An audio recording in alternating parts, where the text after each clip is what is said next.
ન્યૂઝમાં આપનું સ્વાગત છે।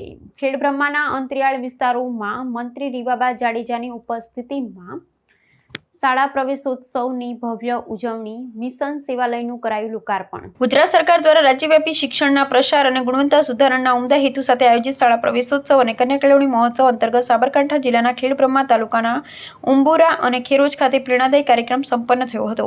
રાજ્યકક્ષાના મંત્રી રીવાબા જાડેજાની ગરિમામય ઉપસ્થિતિમાં આયોજિત આ કાર્યક્રમમાં અંતરિયાળ આદિજાતિ વિસ્તારના બાળકોને ઉત્સાહભેર શિક્ષણના પંથે વાળવાનો સંકલ્પ કરવામાં આવ્યો હતો। મંત્રીએ ઉંબુરા પ્રાથમિક શાળા અને ખેરોજ સ્થિત સમદર્શન સેકન્ડરી એન્ડ હાયર સેકન્ડરી શાળામાં નવા પ્રવેશ મેળવતા ભૂલકાઓને તિલક કરી મોં મીઠું કરાવી વહાલપૂર્વક શાળામાં પ્રવેશ કરાવ્યો હતો। આ પ્રસંગે મંત્રી રીવાબા જાડેજાના હસ્તે મિશન સેવાલયનું ગૌરવપૂર્ણ લોકાર્પણ કરવામાં આવ્યું હતું।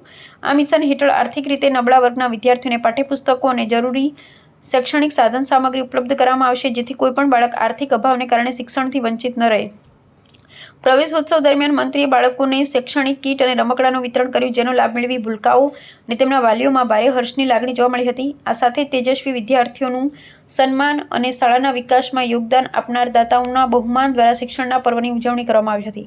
કાર્યક્રમને સંબોધતા મંત્રીએ જણાવ્યું હતું કે વડાપ્રધાન નરેન્દ્રભાઈ મોદીએ ગુજરાતના મુખ્યમંત્રી તરીકે શરૂ કરાવેલી આ પરંપરા આજે જન આંદોલન બની છે। તેમણે કન્યા કેળવણી પર ભાર મૂકતા ઉમેર્યું હતું કે જ્યારે એક દીકરી પડે ત્યારે બે કુળને તારે છે, તેથી દરેક માતા પિતાએ પોતાની દીકરીઓને ઉચ્ચ શિક્ષણ અપાવવા કટિબદ્ધ થવું જોઈએ।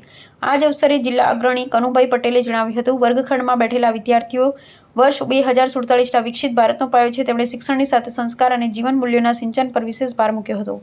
આ કાર્યક્રમ માત્ર ઔપચારિકતા પૂરતો મર્યાદિત ન રહેતા મંત્રીએ સંવેદનશીલ અભિગમ દાખવ્યો હતો। તેમણે શાળા છોડી ગયેલા બે વિદ્યાર્થીઓના ઘરે રૂબરૂ મુલાકાત લીધી હતી અને તેમને પુનઃ શિક્ષણ સાથે જોડવા માટે વાલીઓ પાસેથી વચન મેળવી તેમનો શાળામાં પ્રવેશ કરાવ્યો હતો। ઉપરાંત એસએમસીની બેઠકમાં ગ્રામજનો દ્વારા રજૂ કરાયેલા શાળાના મેદાન અને પીવાના પાણીના પ્રશ્ન અંગે મંત્રીએ સંબંધિત અધિકારીઓને તાત્કાલિક અને હકારાત્મક નિરાકરણ લાવવા કડક સૂચનાઓ આપી હતી। શાળાના બાળકો દ્વારા રજૂ કરવામાં આવેલ સાંસ્કૃતિક કાર્યક્રમોએ ઉપસ્થિત સૌના મન મોહી લીધા હતા।